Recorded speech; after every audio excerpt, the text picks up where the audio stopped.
એવા પ્રવીણભાઈ રાઠોડની વિનંતી કરું કે આજના દિવસે ખેડૂત મહાસંમેલન કાર્યક્રમમાં આપણું પ્રાસંગિક ઉદ્બોધન કરો. જોરદાર તાળીઓ સાથે આપણે વધારીએ. અંદર 8-10 દિવસ એક ધારો સતત વરસાદ વરસી રહ્યો અને વરસાદના કારણે ખેડૂતોનો કપાસ હોય, મગફળી હોય કે અન્ય પાકો હોય એ સંપૂર્ણપણે નિષ્ફળ ગયો છે. ત્યારે સરકારે ખેડૂતોને મદદ કરવી જોઈએ.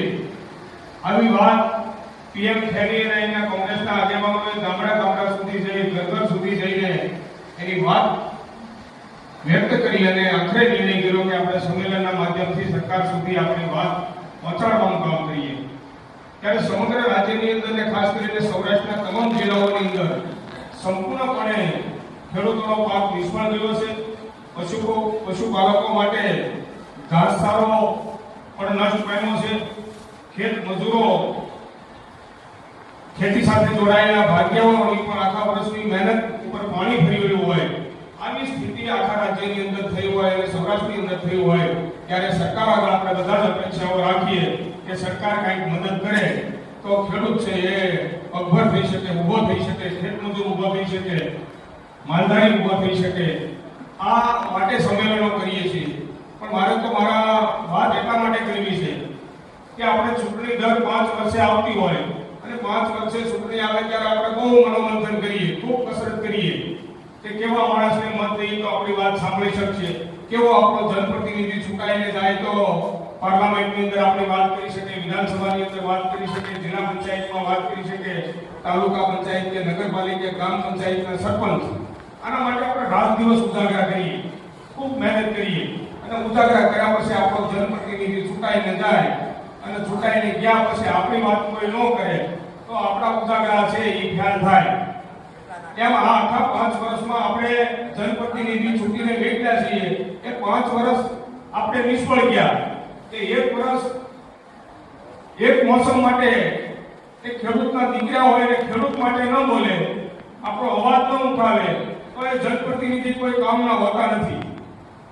એવી રીતે આ લોકશાહીમાં પાર્લામેન્ટ બનાવવામાં આવી છે, વિધાનસભા બનાવવામાં આવી છે, જિલ્લા પંચાયત હોય કે તાલુકા પંચાયત હોય.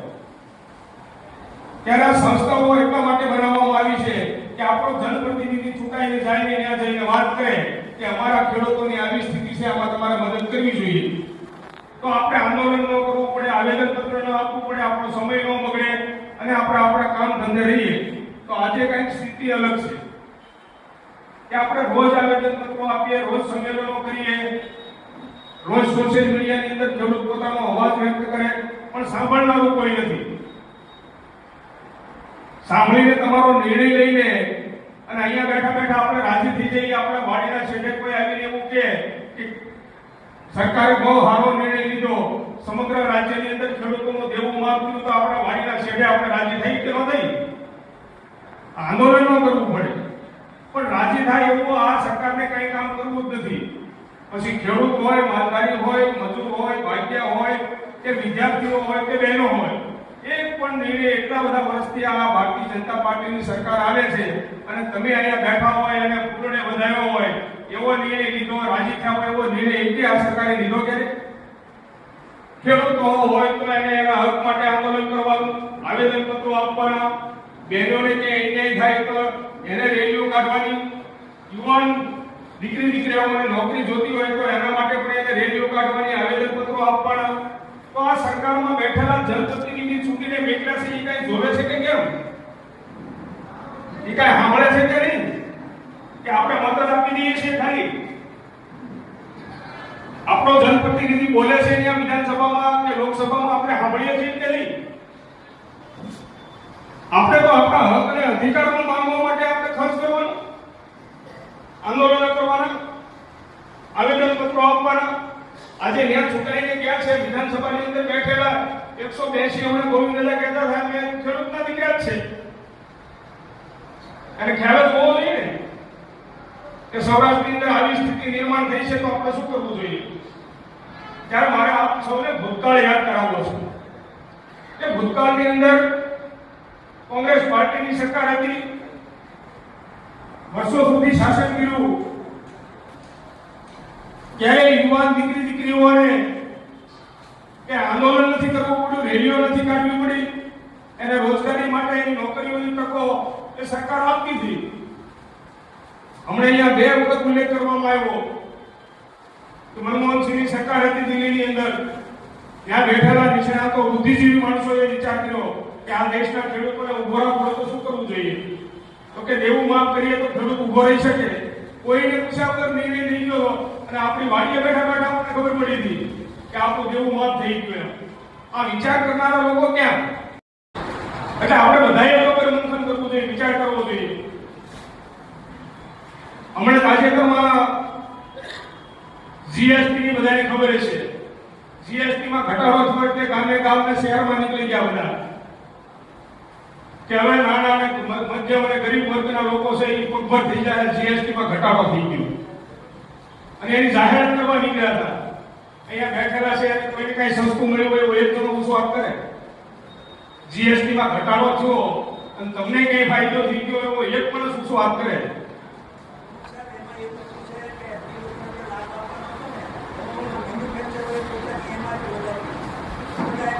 છતાંય આપણે વાતને કેમ સ્વીકારી લઈએ છીએ? ટેક્સ વધારે તો પણ ઉત્સવ મનાવે, ટેક્સ ઘટાડે તો પણ ઉત્સવ મનાવે. લોકોને શું કરવાનું? આપણે કઈ કરવાનું ખરું? એટલે આવા લોકોને તો ક્યાંક ને ક્યાંક કમસે કમ પારકતા શીખીએ આપણે. આજે આપણે આંદોલન કરવું પડે. અહીંયા ગોવિંદ દાદા કહેતા શરમજનક બાબત કહેવાય કે ખેડૂતના દીકરાને હક આપવાના બદલે આપણે માંગવા દો. આજે આખા રાજ્યની અંદર એક પણ તાલુકો કે એક પણ ગામડું એવું નહીં હોય કે ખેડૂતોનો હક નહીં માંગતો હોય. આજે રેલીઓ કાઢે, આવેદન પત્રો આપે, ઉપવાસ પર બેઠે, ધરણા કરે, તો ત્યાં બેઠેલા 182 લોકો છે એ શું ચાહતા છે? ત્યાં થાકી જાય ત્યારે ઘરે બેસે છે એવું માનતા છે કે આને કઈ જરૂર નથી એવું માનતા છે? કેમ નિર્ણય કરી શકતા નથી?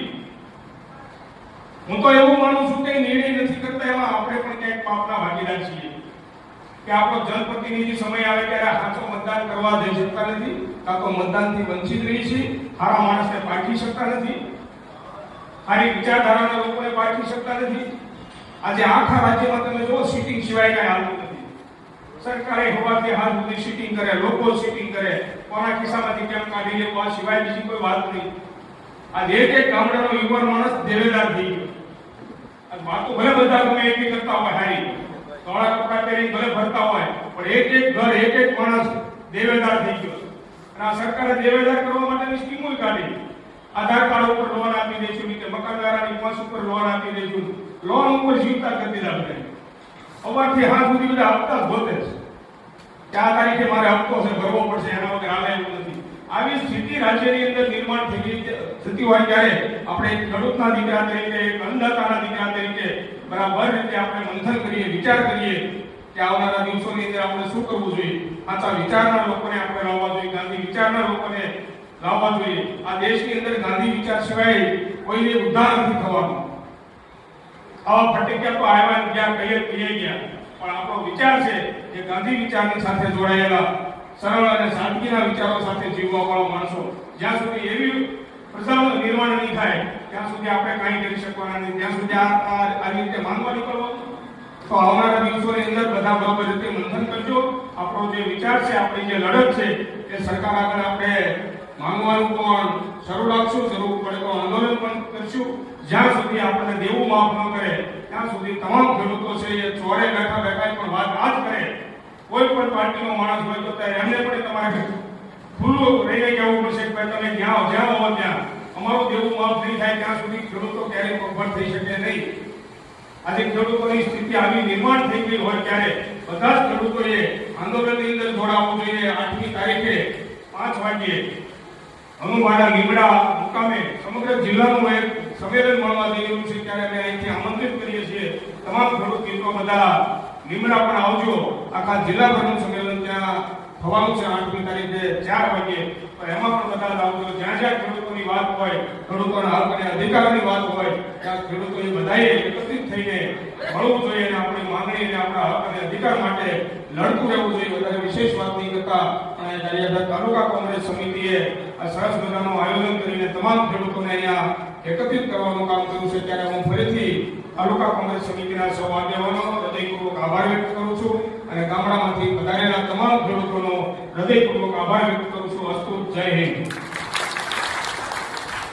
પૂર્વ ધારાસભ્ય શ્રી પ્રવીણભાઈ રાઠોડ, આપણી વચ્ચે ઉપસ્થિત પ્રદેશના નેતા અને આ વિસ્તારની અંદર હરમેશ માટે દલિત પછાત તમામ વર્ગ માટે હક અને અધિકારની લડાઈ લડતા આવ્યા છે એવા મનુભાઈ ચાવડા સાહેબ, ગારિયાધાર તાલુકા કોંગ્રેસ સમિતિના આદરણીય પ્રમુખ ઘનશ્યામભાઈ, શહેર કોંગ્રેસ સમિતિના આદરણીય પ્રમુખ જીતુભાઈ વણજારા, મારા સાથી જિલ્લા પંચાયતના સદસ્ય અરજીભાઈ વણજારા, પૂર્વ જિલ્લા પંચાયતના કારોબારી ચેરમેન આદરણીય વડીલ ગોવિંદદાદા, પૂર્વ વિરોધ પક્ષના નેતા આદરણીય પીએમ ખેની સાહેબ, મંચસ્થ તમામ મહાનુભાવો, ગામડે ગામડેથી પધારેલા તમામ ખેડૂતો, યુવા દોસ્તો અને વડીલો, જે રીતે આખા દેશની અંદર ખેડૂતો પ્રત્યેની ભાવનાઓ જે છે એનો પ્રકાશ પાડીએ તો ચોક્કસપણે આપણને ખ્યાલ આવે કે આજે સરકાર જે નીતિથી કામ કરી રહી છે એ ખરેખર ખેડૂતના હિતની નીતિ છે કે ખેડૂત વિરોધી નીતિની કામ કરી રહી છે. જે રીતે આ કમોસમી વરસાદને કારણે ખેડૂતોએ પકવેલું ધાન હોય, પકવેલો પાક હોય, એની નીપજ લેવાનો સમય હતો અને કુદરતી કહેર આવ્યો. વરસાદી કમોસમીને કારણે ખેડૂતોનો તમામ પાક નિષ્ફળ ગયો. છતાં આજની તારીખે પણ આ ભારતીય જનતા પાર્ટીની જે સરકાર છે એને ખેડૂતની સામે જોવાનું કામ નથી કર્યું. સંવેદના દર્શાવવાની વાત કરી, પોતાના મંત્રીઓને ખેડૂતોના ખેતરે જવા માટે મજબૂર કર્યા, તો જે ખેડૂતોના ખેતર પર ગયા એ મંત્રીઓ ગમબૂટ પહેરીને ગયા. એક મંત્રી એવું કહે છે કે એક પૂળો લઈને કે આમાં મોઢાની અંદર જે રીતે વાસ ગંદકી આવે છે એ રીતે પૂળામાંથી આવે છે. તો ચોક્કસપણે આપણે સમજવું જોઈએ કે આ જે સરકારની જે નીતિ છે એ નીતિ ખરેખર ખેડૂત વિરોધી છે કે ખેડૂતના હિતવાળી છે. આપણે ચોક્કસપણે જોવું જોઈએ કે આપણે જેને મતો આપી અહીંયાથી ગાંધીનગરથી દિલ્હી સુધી મોકલ્યા, આ રંગા બિલ્લાની સરકારની અંદર, દિલ્હીના પટાંગણની અંદર, પંજાબ હરિયાણાથી માંડી પૂરા દેશના ખેડૂતોએ 2 વર્ષ સુધી આંદોલન કરવું પડ્યું. 8 ખેડૂતોએ પોતાનો જીવ ગુમાવવો પડ્યો. છતાં ત્યારે આ ગઠ્ઠર રંગા બિલ્લાની સરકારે 3 કાળા કાયદા પાછા લીધા. તમે વિચાર કરો, 800 ખેડૂતોએ પોતાના જીવ હોમી દીધા. ત્યાં ગરીબની સરકારની આંખો ખુલે છે. આપણે વિચારવું રહ્યું કે ગુજરાતની અંદર જ્યાં કપરી પરિસ્થિતિ આવી રહી છે, કપરી પરિસ્થિતિ ઊભી થઈ છે, ખેડૂતોએ દેવા માફ કરવા માટેની જે લડાઈ કોંગ્રેસ લડી રહી છે, ત્યાં જૂની માંગણી હતી એ તાજી માંગણી થઈ ગઈ. પરંતુ આ સરકાર જે રહી એ ખેડૂતોના હિત માટે કોઈ પણ નિર્ણય લેવા માટે સક્ષમ નથી. એટલે અત્યારે જે આજના દિવસે મતદાન ચાલુ છે એ બિહારની ચૂંટણીની એને ચિંતા છે, પરંતુ ભાવનગરની અંદર જે ખેડૂત પોતાની મહેનતથી પોતાનું ધાન પકવી રહ્યો છે એની ચિંતા નથી. ગયા 2 દિવસની અંદર મીડિયાની અંદર સતત ચાલે છે કે મૃદુ અને મક્કમ સરકાર એક સારો એવો નિર્ણય લેવા જઈ રહી છે, પરંતુ નિર્ણય કેમ નથી લેતી? એના પેટની અંદર પાપ ભરાયેલું છે. બિહારનું આજનું મતદાન પૂરું થઈ જાય, અમારે ખેડૂતોને લોલીપોપ આપવાનો છે. આ લોલીપોપ બિહારની જનતા ન જાણી જાય એના માટે થઈને અહીંયા ગુજરાતની અંદર નિર્ણય થયો. આ ખેડૂત વિરોધી સરકારની મંશા તમે જોઈ લો કે ચોક્કસપણે ખેડૂતો જ્યારે તકલીફમાં હોય, મુશ્કેલીમાં હોય, આ જગતનો તાત તમામ લોકોને, તમામ ભૂખ્યા માણસોને અનાજ પકવી અને ધાન ખવડાવનારો વર્ગ હોય, ત્યારે ચોક્કસપણે આપણે સૌએ સમજવું જોઈએ કે આ ઉદ્યોગપતિની સરકાર જે છે એ આપણે હવે ક્યારે જોવાની નથી. આપણે લોકોને પણ જાગૃત કરવા પડશે, ખેડૂતોની સાથે સાથે નવા યુવા વર્ગને પણ જાગૃત કરવા પડશે. કે જ્યારે આ ભારત દેશ એ કૃષિ પ્રધાન દેશ, ખેતી પ્રધાન દેશ, ખેતી પ્રધાન દેશ હોય, કૃષિ પ્રધાન દેશ હોય, ત્યારે જગતનો તાત અન્નદાતા ધરતી પુત્ર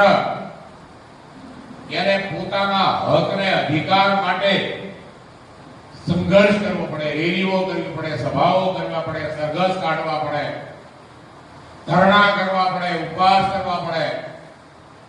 તમે પંજાબમાં જોયું, પંજાબના ખેડૂત આંદોલન તમે જોયું, 11 મહિના હાલ્યું ખેડૂતનું આંદોલન. 1100 ખેડૂતો એમાં જાન ગયા. 1100 ખેડૂતો પંજાબના ખેડૂત આંદોલનમાં 1100 ખેડૂતોએ શહીદી વાળી. તો પણ આ સરકારે ખેડૂત વિરોધી 3 કાળા કાયદા જે બનાવ્યા હતા એને પાસા નહોતા. 3 ખેડૂત વિરોધી જે કાળા કાયદા હતા એ કાળા કાયદા એવા હતા કે ખેડૂતની જમીન સરકાર ગમે ત્યારે હડપ કરી લે, ગમે ત્યારે લઈ લે, ગમે ત્યારે પડાવી લે, સરકારને જરૂર હોય ત્યારે. 12 કલાકમાં ખેડૂતના ખાતબાર અને 8 માંથી એના નામ કાઢી નાખે. ભારત દેશ આઝાદ થયો 15મી ઓગસ્ટ 1947 ના દિવસે. આઝાદી આવી, લોકશાહી, સ્વતંત્રતા આવી. ડોક્ટર બાબા સાહેબ આંબેડકરે આ દેશનું બંધારણ બનાવ્યું, સંવિધાન બનાવ્યું. એમાં તમામ લોકોને આઝાદીમાં એના હકને અધિકાર આપવામાં આવ્યો. એમાં ખેડૂતને પણ પોતાનો હકને અધિકાર આપવામાં આવ્યો, ધરતીપુત્ર અન્નદાતાને પોતાનો હકને અધિકાર આપવામાં આવ્યો. પહેલો અધિકાર આપવામાં આવ્યો જમીન ધારણ કરવાનો, કે કોઈ પણ દેશનો નાગરિક આ દેશમાં જમીન ધારણ કરી શકશે, જમીનનો માલિક બની શકશે, મકાન ધારણ કરી શકશે, મકાનનો માલિક બની શકશે. પહેલું બંધારણમાં હકનો અધિકાર આપવામાં આવ્યો. 1954 માં લેન્ડ રેવન્યુ એક્ટ બન્યો, જમીન કાયદો બન્યો 1954 માં. આજે તમે દસ્તાવેજ કરાવવા જાવ છો એટલે 1954 સુધીનો રેકોર્ડ મંગાવવામાં આવે છે તમારી પાસે. શું કામ? કે તમે આ ખેડૂત ખાતેદાર ક્યાંથી બન્યા, કઈ રીતે બન્યા? 1954 થી રેકોર્ડ તમારી પાસે માંગવામાં આવે છે કે 1954 થી લેન્ડ રેકોર્ડ બન્યો આ દેશમાં. તો આ જમીન આપણે એના માલિક છીએ પેઢીઓથી આપણા હાથબારમાં 8માં નામ આપણા આવે છે પેઢીઓથી. તો આ સરકારે જે ખેડૂત વિરોધી 3 કાળા કાયદા બનાવ્યા હતા ને, 24 કલાકમાં તમારું નામ કાઢી નાખવામાં આવે, 24 કલાકમાં તમારી જમીન હડપ કરી લેવામાં આવે. આવા 3 કાળા કાયદા બનાવ્યા. ઈ કાળા કાયદાને ખેડૂતોએ 3 વર્ષ સુધી લડાઈ લડ્યા. તમને હમણાં વાત કરીને ભાઈ પીએમ ફેની સાથે ગ્રામ સભામાં ઠરાવ કરવામાં આવે. આ દેશની સર્વોચ્ચ અદાલત સુપ્રીમ કોર્ટ, દેશની અદાલત સુપ્રીમ કોર્ટમાં મામલો ગયો 3 કાળા કાયદા વિરુદ્ધમાં. ત્યારે સુપ્રીમ કોર્ટે એમ કીધું કે આ ભારત દેશ ગામડાઓનો દેશ છે, કૃષિ પ્રધાન દેશ છે, ખેતી પ્રધાન દેશ છે, જગતનો તાત અન્નદાતા ધરતીપુત્ર સર્વસ્વ છે આ દેશમાં. અને ગ્રામ સભા એ દેશની પાર્લામેન્ટ કરતા પણ મોટી છે, દેશના વડાપ્રધાન કરતા પણ મોટી પાર્લામેન્ટ ગ્રામ સભા છે. ગ્રામ સભામાં તમે ઠરાવ કરીને લાવો. અમે સુપ્રીમ કોર્ટમાં આ 3 કાળા કાયદાઓને ચેલેન્જ કરી હતી. 800 ગ્રામ સભામાં ઠરાવ કરવામાં આવ્યો હતો. 800 ગ્રામ સભાઓએ સુપ્રીમ કોર્ટમાં કીધું કે આ 3 કાળા કાયદા આ દેશની જે સરકાર પાર્લામેન્ટ છે નરેન્દ્રભાઈ મોદીની, એમણે આ ખેડૂત વિરોધી 3 કાયદા બનાવ્યા છે એ ખેડૂતના હિતમાં નથી. ત્યારે આ ગ્રામ સભાઓએ ઠરાવ કરીને આપ્યા. સુપ્રીમ કોર્ટે દેશના વડાપ્રધાનને કીધું કે તમે 3 કાળા કાયદા પાછા ખેંચો, નહીંતર અમે રદ કરીએ છીએ. આ દેશના વડાપ્રધાને 1 સેકન્ડમાં 3 કાળા કાયદા પાછા ખેંચી લીધા હતા. આ ઇતિહાસ છે ભારત દેશ. તો આજે આ જગતનો તાત અન્નદાતા ધરતીપુત્ર આ નુકસાન થયું છે, કુદરતી લીલો દુષ્કાળ પડ્યો છે. તો એ ભીખ નથી માંગતો, એ એના હક ને અધિકાર માંગે છે. ખેડૂત એના હક ને અધિકાર માંગે છે. આપણે ખેતીનો વીમો ભરીએ છીએ. કેમ વીમો? પ્રધાનમંત્રી ફસલ વીમા યોજના બંધ કરી દીધી. શા માટે બંધ કરી દીધી? ખેડૂતોને આ જે પ્રાઇવેટ કંપનીઓ હતી, વીમા કંપનીઓ, એ વીમા કંપનીઓ આપણો વીમો ડાયરેક્ટ બેંકમાંથી કાપી લેતા હતા. આ બધાને ખબર છે. ખેડૂતને ખબર વિના આપણા ખાતામાંથી વીમા કંપની આપણો વીમો કાપી લેતી હતી. અને જ્યારે આપવાનું આવે ત્યારે હાથ ઊંચા કરી દે. કોઈને આપ્યા? ખેડૂતોના વીમા હોય કે સરકારી કોઈ પણ યોજના હોય, એ જલેબીના ઘૂસડા જેવી બનાવી છે આ લોકોએ. જલેબીના ઘૂસડામાંથી બહાર નીકળો તો તમને એ મળે પૈસા. સરકારી કોઈ પણ યોજનાનો તમે લાભ લેવા જાઓ તો જલેબીના ઘૂસડા જેવી બનાવી છે, તમને કોઈ લાભ મળે. એટલે આ ખેડૂતનો વીમો પણ એમ જ હતો. અને આજે તો કઈ વીમો છે નહીં. સરકારે વીમો આપવો પડે, મદદ કરવી પડે. તો આપણે ખેડૂતના દીકરા છીએ, આપણને ખેતીની બધી ખબર પડે કે આપણે ખેતી કરીએ, ઉનાળાથી ખેડ કરી, ખાતર નાખીએ, બિયારણ નાખીએ, પાણી, આ બધાનો ભાવ કરીને તમે 1 વીઘાનો ખર્ચો ગણો. માંડવી વાવો, કપા વાવો, ગમે વાવો, 1 વીઘામાં આપણને 28, 25, 3000 સુધીનો ખર્ચો 1 વીઘામાં આવે. 28,000 નો ખર્ચો આવે 1 વીઘા. તમે લો ક્યાં થાય? આજે 20 વર્ષ પહેલા, 10 વર્ષ પહેલા માંડવીનો ભાવ તમે લો. એક ખાંડી માંડવી વેચવા જાય, એક ખાંડી ને 20 મળે. એક ખાંડી માંડવી વેચવા જાય એટલે 1 તોલું પણ આવતું. ખેડૂત ભાઈ બધા આપણો છોકરો ખબર છે કે નહીં? 1 તોલું હોનું આવતું તો 20 મણ માંડવી વેચી ત્યારે 20 મણ એક ખાંડી. આજે આવે છે હોના ભાવ છે લાખ. તો 20 મણ માંડવી વેચો એટલે લાખ રૂપિયા આવવા જોઈએ. આજે તો 20,000 જ આવે. 5 ગણા ભાવ થવા જોઈએ માંડવીના. 5,000 રૂપિયા મણનો ભાવ હોવો જોઈએ. માંડવી 5,000 રૂપિયા મણ હોવી જોઈએ. પાકિસ્તાનમાં, ચીનમાં 5,000 છે. તમને ખબર ન હોય તો હું કહી દઉં. દુબઈમાં 7,000 રૂપિયા છે માંડવીનો ભાવ મણનો. દુબઈમાં, પાકિસ્તાનમાં, ચીનમાં કપાસનો ભાવ શું છે? 7,000 છે. 6,000, 7,000. ડુંગળીનો ભાવ 7,000 છે. પાકિસ્તાનમાં, દુબઈમાં, ચીનમાં, બધી દેશમાં. અહીંયા જ કેમ આપશે એ બધો? અહીંયા કેમ આપશે? જો અત્યારે ખેડૂતના ઘરમાં મગફળી આવી ગઈ, હવે તો પલ્લી ગઈ, અમુક ને આવી. તેલના ડબ્બાનો ભાવ જુઓ. ખેડૂતો જે રહ્યા એનું જેવું માફ કરવું હોય તો એના માટે તિજોરી ખાલી છે. તો ચોક્કસપણે આ ઉદ્યોગપતિઓની જે સરકાર છે એને આપણે જાણવી જોઈએ, સમજવી જોઈએ અને લોકોની વચ્ચે આપણે વાત કરવી જોઈએ. વાત કરવાની છે કે જે રીતે ગુજરાતની અંદર કમોસમી વરસાદને કારણે ખેડૂતોની અંદર બહુ મુશ્કેલી પડી રહી છે. તો ખેડૂત વર્ગની અંદર આજે મને બહુ દુઃખ સાથે કહેવું પડે કે શિહોર તાલુકાના રબારી ગામના ખેડૂતે આજ બપોરે જ આત્મહત્યા કરવાનો વારો આવ્યો. એનો પાપનો ભાગીદાર કોઈ હોય તો આ ભારતીય જનતા પાર્ટી છે, તેમાં કોઈ મનમાં મેળ નથી. એને જે રીતે ખેડૂતે આત્મહત્યા કરતી આર્થિક સંકળામણને કારણે એ ખેડૂતનો પાક નિષ્ફળ ગયો છે.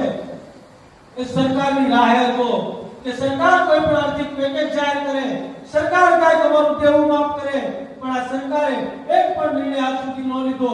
આ સરકાર કેટલા ખેડૂતોનું મોત લેવા માટે તૈયાર થઈ છે એ આપણને સમજાતું નથી. આપણે સમજવાનું છે કે આ મોતના સોદાગરની સરકારને આવનારા દિવસોની અંદર જડબાતોડ જવાબ દેવાનો છે. ગારિયાધાર તાલુકાની અંદર આવનારા દિવસોની અંદર તાલુકા પંચાયત અને જિલ્લા પંચાયતની ચૂંટણીઓ આવી રહી છે. આજથી તમામ ખેડૂતોને બે હાથ જોડીને નમ્ર વિનંતી કરું છું તમામ ગામડાઓમાં જઈ જે ખરેખર ખેડૂત ભોગવી રહ્યો છે એ વેદના લોકોને કહેજો, લોકોને જણાવજો કે તમે જે ઘરે રાત્રે રોટલો શેકીને ખાઓ છો, રોટલો ખાઓ છો, એ તમામ રોટલો જે પકવેલું ધાન છે આ ખેડૂતોનું પકવેલું ધાન છે. આ ખેડૂતોની હારે જે દુર્દશા કરવાનું પાપ આ ભારતીય જનતા પાર્ટીની સરકારે કર્યું છે એને મૂળિયામાંથી ખદેડવાનું કામ. જે રીતે આપણો કપાસ અત્યારે તકલીફમાં છે એને જે રીતે કપાસનું છાણું ખેંચીએ છીએ એ જ રીતે આવનારી તાલુકા પંચાયત જિલ્લા પંચાયતની ચૂંટણીમાં કાયદેસરથી તમે ખેંચવાનું કામ કરજો અને ભારતીય જનતા પાર્ટીની સરકારને 2027 ની અંદર તિરંગો લહેરાવી અને આપણે સૌ સાથે મળી અને ગુજરાતની સરકારમાંથી ખદેડવાનું કામ કરશું. જે રીતે આપણા વિસ્તારની અંદરથી જતા કેબિનેટ મિનિસ્ટર જેમની પાસે ખેતીવાડીનું ખાતું છે એમને પણ આપણે આજ વિનંતી કરીએ કે આખા ગુજરાતની અંદર મોટા ભાગે સૌરાષ્ટ્ર પંથકમાં એમાંય ખાસ કરીને ભાવનગર જિલ્લાની અંદર એટલી બધી ખેડૂતોની દશા ખરાબ છે, એટલું બધું નુકસાન બહોળા પ્રમાણમાં થયું છે, ત્યારે ચોક્કસપણે તમારા વિસ્તારની અંદર રહેતા ખેડૂતો એનું જો તમને થોડું ઘણું પણ લાગી આવતું હોય તો આ તમારી મધુર ને મક્કમ સરકારને કહો કે આજની તારીખની અંદર ખેડૂતોનું તમામ પ્રકારનું દેવું માફ કરે અને ખેડૂતોની વારે આવે. આજ મારે ભૂપેન્દ્ર પટેલને પણ કહેવું છે કે ગુજરાતનો વિસ્તાર એ ખેતી પ્રધાન વિસ્તાર છે. ખેડૂતોથી ચાલતું અર્થતંત્ર ગુજરાતનું છે. અહીંયા ખેડૂતોની અંદર એટલો બધો તમારી પ્રત્યે, તમારી સરકાર પ્રત્યે રોષ છે. તમે કયા કારણોથી એસી ચેમ્બરની અંદર બેઠા છો કે તમે ખેડૂતોને સાંભળતા પણ નથી અને ખેડૂતોની વેદનાને વાચા પણ નથી આપતા અને ખેડૂતોની જે જરૂરિયાત છે, જે તમારી જવાબદારી છે, આ જવાબદારી નિભાવવાનું કામ પણ નથી. શા માટે તેને એટલા બધા કઠોર થયા છો? શા માટે તેને સરકાર ખેડૂતોને પાયમાલ કરવાનું કામ કરી રહી છે? એક વખત તમે વિચારી લો 2008 ની અંદર આદરણીય પૂર્વ વડાપ્રધાન સ્વ મનમોહન સિંહની સરકારમાં 72,000 કરોડનું ખેડૂતોનું દેવું માફ થયું હતું અને ત્યારે ખેડૂતોને જે મુશ્કેલી પડી રહી હતી તે મુશ્કેલીમાંથી નિરાકરણ આવ્યું હતું અને મુશ્કેલીની બહાર આવવાનું કામ ખેડૂતો માટે આ સરકારે કર્યું હતું. ત્યારે આ સરકાર પણ આગળ આવી અને જે ખેડૂતોને મુશ્કેલી પડી રહી છે, જે ખેડૂતોને તકલીફ પડી રહી છે, તે તકલીફને વેદના સમજી અને ખેડૂતોને ઉગારવાનું કામ કરે એ જ અભ્યર્થના સાથે ખૂબ ખૂબ આભાર. શરૂ થઈ ગયું. આપણા સૌ આગેવાન મિત્રો અને ગામે ગામથી પધારેલા સૌ ભાઈઓ ધરતી મિત્રો, આપણે સૌ જાણીએ છીએ પ્રમાણે, અગાઉના વક્તાઓએ કહ્યું એ પ્રમાણે ખેડૂતોને જ્યારે આ વિષમ પરિસ્થિતિની અંદર બહાર આવવું પડે એવી કરુણ સ્થિતિ આજે સર્જાણી છે.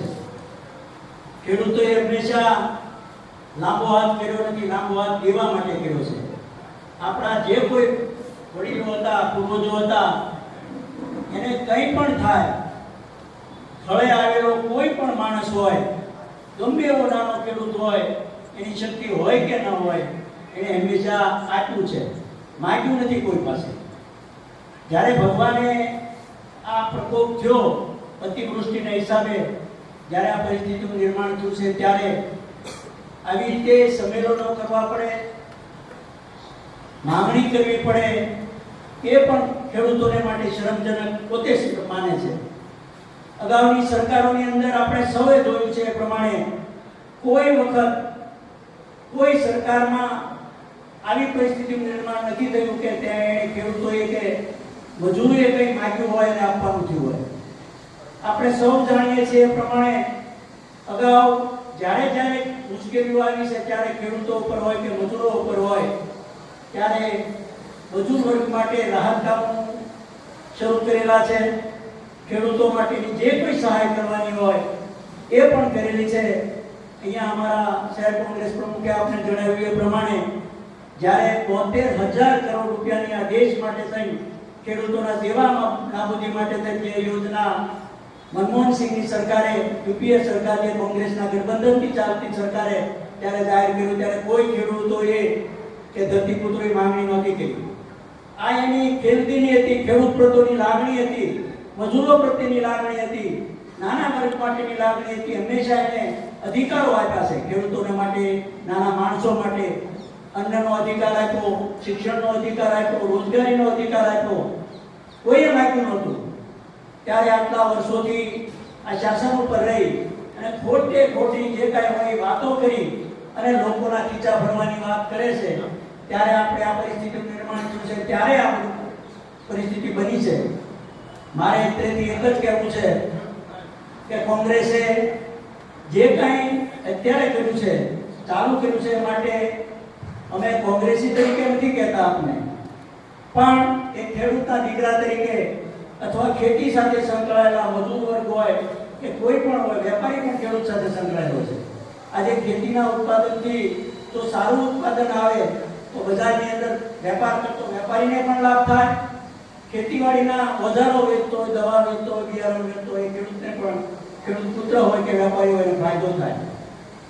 પણ કમનસીબી કહીએ કે અગાઉ મનુભાઈએ વાત કરી એમ વેપારી પોતે નક્કી કરે, પોતાની પ્રોડક્ટ ઉત્પાદિત કરે ત્યારે કે મારે આટલા પૈસામાં આ આઈટમ બને છે અને હું આની એમઆરપી લખું છું, મેક્સિમમ રિટેલ પ્રાઇસ. એટલે એ કાયદા અનુસાર એ પોતાની આઈટમનો ભાવ નક્કી કરે. કમનસીબી આપણી એ છે કે આપણે સંગઠિત નથી.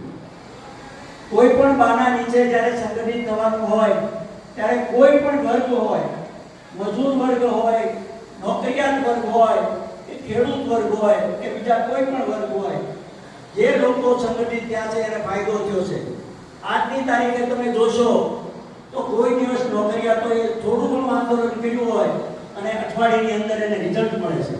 એના પગાર ધોરણો જુઓ, ક્યાંય સામાન્ય શિક્ષક જુઓ, તો કોઈ પણ કર્મચારી જુઓ, હજારોની અંદર